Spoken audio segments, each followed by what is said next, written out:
రాయలసీమలో గెలిచేది రెడ్డా నాయుడా? సీమ ప్రజలు మళ్లీ జగన్కే పట్టం కడతారనే కాన్ఫిడెన్స్ లో వైసీపీ నేతలు ఉన్నారా? అటు చంద్రబాబు కూడా ఈసారి అదే ఆశతో ఎదురు చూస్తున్నారా? అంటే కొంతమంది నుంచి అవును అని, కొంతమంది కాదు అని సమాధానమిస్తున్నారు. ఒక పక్క ముఖ్యమంత్రి, మరో పక్క మాజీ ముఖ్యమంత్రి గెలుపు తీరం వైపు చూస్తున్నారు. మరి ప్రజల తీర్పు ఏంటో తెలుసుకోవాలంటే లెట్స్ వాచ్ ది స్టోరీ.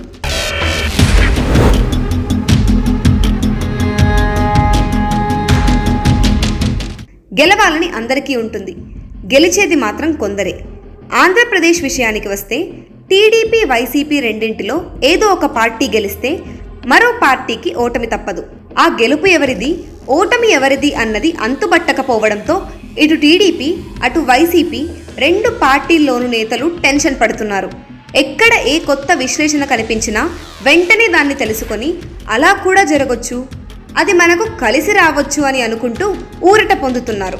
ప్రజలు ఏ పార్టీకి అనుకూలంగా బెట్టింగ్స్ కాస్తున్నారు, పత్రికలు ఏం చెబుతున్నాయి, సోషల్ మీడియాలో ప్రజలు ఎవరి వైపు ఎక్కువగా మొగ్గు చూపుతున్నారు వంటి లెక్కలన్నీ వేసుకుంటూ జూన్ 4 ఎప్పుడొస్తుందా అని ఎదురు చూస్తున్నారు నేతలు. కొన్ని సర్వేలు వైసీపీ అధికారంలోకి వస్తుందంటే మరికొన్ని సర్వేలు కూటమి అధికారంలోకి వస్తుందని చెబుతున్నాయి. కానీ ఏ పార్టీ అధికారంలోకి వస్తుందనేది క్లారిటీగా చెప్పడం లేదు. ఇక ఇందులో జగన్ మాత్రం తప్పక మరోసారి సీఎం అవుతారని, వైసీపీ అధికారంలోకి వస్తుందని గట్టిగా చెప్పారు. అయితే దీనికి ఒక కారణం కూడా ఉందట. ఆయన ఇంటర్నల్గా ఇప్పటికే 1-2 సార్లు సర్వేలు కూడా చేయించారట. ఈ సర్వేల్లో ఆయన మళ్లీ అధికారంలోకి రాబోతున్నారని తెలిసింది. ఇదే తరుణంలో ఏపీలో ఆ మాజీ సీఎం కూడా ఓటమి పాలవుతున్నారని తెలిసిందట. ప్రస్తుతం సీమలో ఓవైపు ముఖ్యమంత్రి జగన్మోహన్ రెడ్డి పోటీలో ఉండగా మరోవైపు ఇద్దరు మాజీ సీఎంలు కూడా ఈసారి బరిలో ఉన్నారు. ఇందులో కుప్పం నుంచి చంద్రబాబు పోటీలో ఉండగా కిరణ్ కుమార్ రెడ్డి రాజంపేట నుంచి పార్లమెంట్ బరిలో ఉన్నారు. ఇదే తరుణంలో ఒక మాజీ సీఎం ఓడిపోతున్నారని వైసీపీ సర్కిల్లో ఒక వార్త చక్కర్లు కొడుతుందట. ఇందులో ఒక మాజీ సీఎం తన సొంత నియోజకవర్గంలోనే ఓటమి పాలవుతున్నారని నివేదిక అందిందట. ఇందులో కుప్పం నుంచి చంద్రబాబు ఓడిపోతున్నారా, లేదంటే రాజంపేట నుంచి కిరణ్ కుమార్ రెడ్డి ఓడిపోతున్నారా అనేది మరోసారి క్రాస్ చెక్ చేసే పనిలో పడ్డారట వైసీపీ నాయకులు. మరి చూడాలి ఇందులో ఎవరు ఓడిపోతారు, ఎవరు గెలుస్తారు అనేది. రాయలసీమలో ఈసారి ఎలాగైనా తాము క్లీన్ స్వీప్ చేస్తామనే ధీమాతో వైసీపీ ఉంది. అయితే సీమలో మొత్తం 52 స్థానాల్లో గత ఎన్నికల్లో వైసీపీ 49 స్థానాలు కైవసం చేసుకోగా టీడీపీ 3 స్థానాలు మాత్రమే దక్కించుకుంది.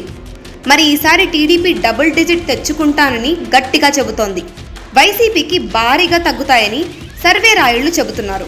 జగన్ మాత్రం సొంత అడ్డాలో పచ్చ జెండాకు 2 అంకెలు సాధ్యం కానే కాదని కుండబద్దలు కొడుతున్నారు.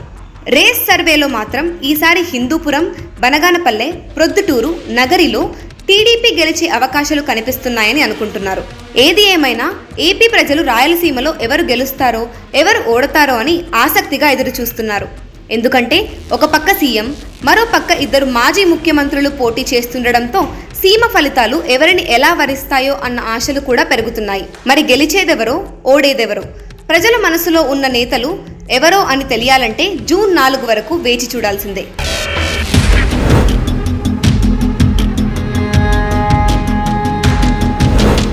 Please subscribe .news.